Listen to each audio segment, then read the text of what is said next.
What's up, Razmanites, and welcome to the Razman's Realities 25 Days of Christmas, Day 2. Today, as I mentioned yesterday, of course, we're going to be taking a look at The Grinch 2000.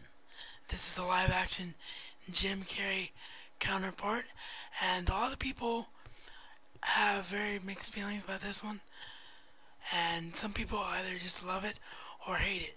Myself, I love it.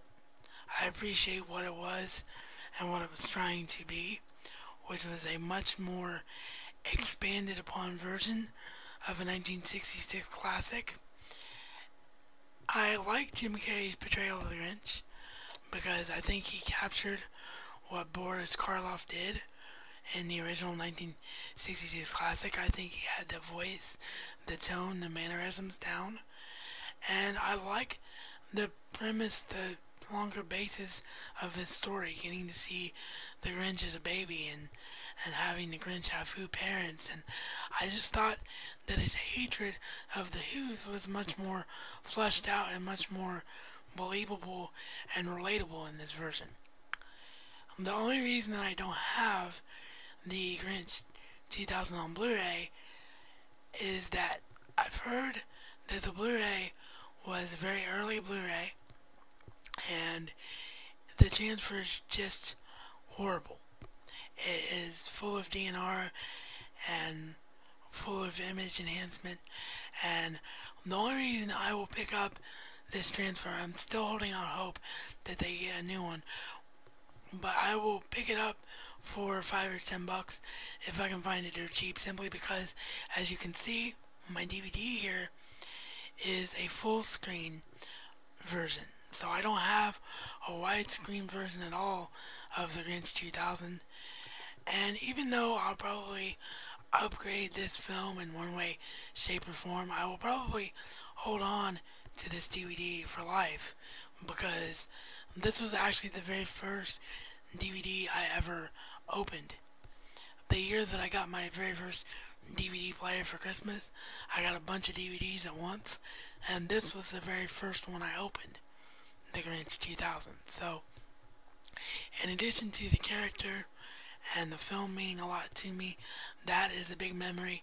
The other is I went to see this in the cinema, which is obviously something no one could ever do with the 1966 television classic, since it originated on television. So that was a big deal, and I remember it being on Christmas Eve.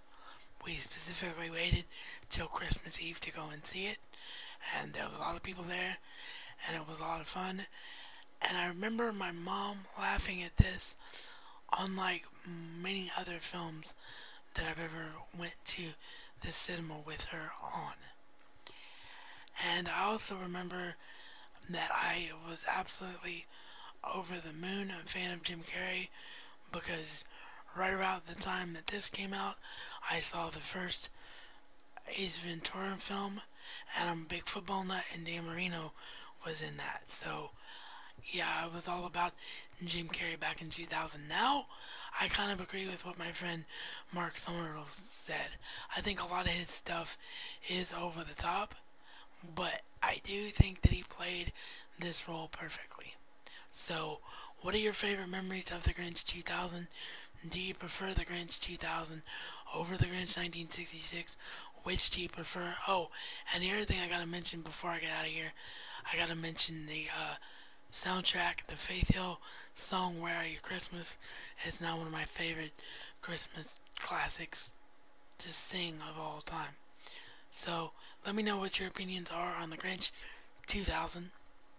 And of course, we'll be back later today with Welcome to the Jungle. And yes, it is darker. I apologize for the darker tone in the video. My desk lamp went out that I normally give more lighting to these videos with. Hopefully, it'll only be a day or so with this bad lighting, and I should get a new light bulb soon. This is reality according to the Razman and Razman style. It's not just a catchphrase, but a way of life.